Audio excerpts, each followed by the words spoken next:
From the rising of the sun to its going down, the Lord's name is to be praised. Let us open our hearts to his presence and listen for his voice in the stillness of this evening hour. Our evening sacrifice, the desire of ages, chapter 28. Levi-Matthew, March 3rd.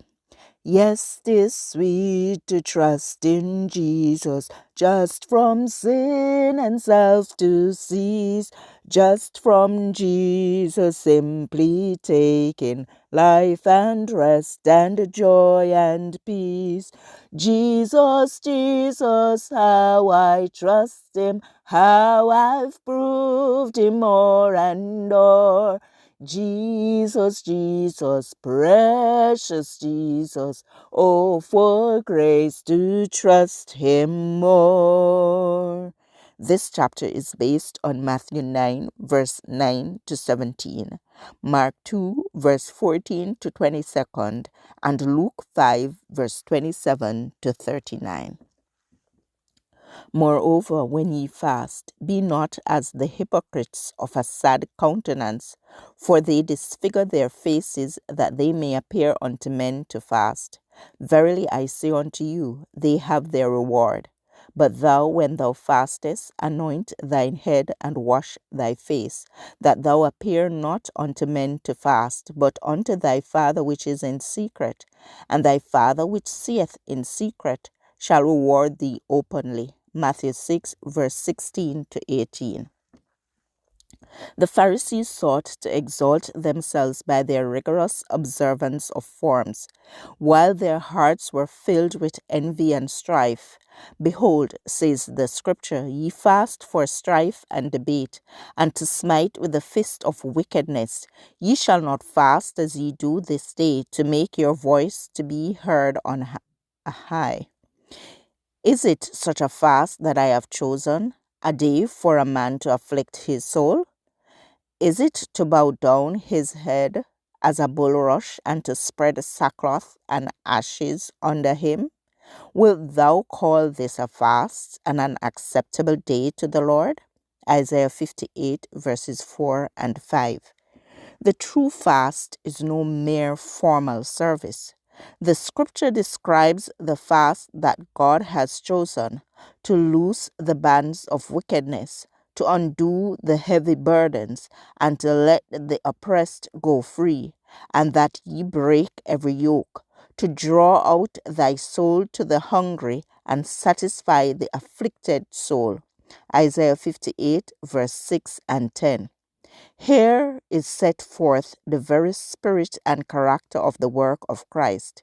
His whole life was a sacrifice of himself for the saving of the world. Whether fasting in the wilderness of temptation or eating with the publicans at Matthew's feast, he was giving his life for the redemption of the lost. Not in idle mourning, in mere bodily humiliation and multitudinous sacrifices is the true spirit of devotion manifested, but it is shown in the surrender of self in willing service to God and man. Continuing his answer to the disciples of John, Jesus spoke a parable, saying, No man putteth a piece of a new garment upon an old. If otherwise, then both the new maketh a rent, and the piece that was taken out of the new agreeth not with the old. The message of John the Baptist was not to be interwoven with tradition and superstition.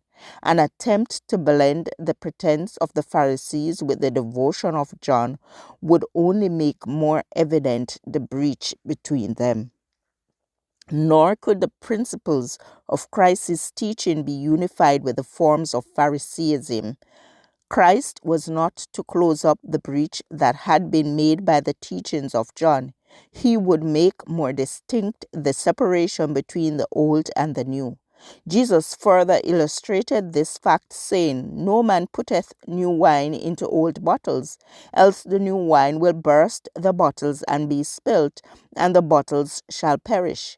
The skin bottles, which were used as vessels to contain the new wine, after a time became dry and brittle, and were then worthless to serve the same purpose again. In this familiar illustration, Jesus presented the condition of the Jewish leaders.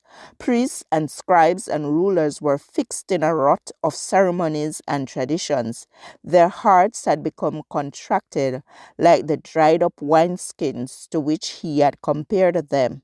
While they remained satisfied with a legal religion, it was impossible for them to become the depositaries of the living truth of heaven.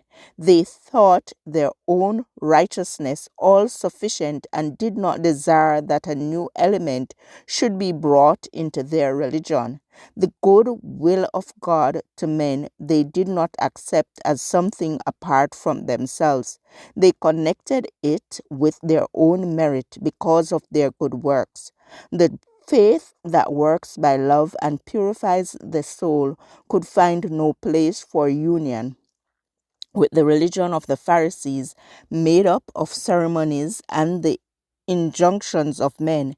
The effort to unite the teachings of Jesus with the established religion would be vain. The vital truth of God, like fermenting wine, would burst the old, decaying bottles of the Pharisaical tradition. This passage was taken from The Desire of Ages, page 278 to 279. Pacific Press Publishing Association, copyright 2005, or Evening Sacrifice, March 3rd. I encourage you to connect with God and receive strength to overcome obstacles each day. Thank you for listening. Please join us tomorrow as we offer up our evening sacrifice.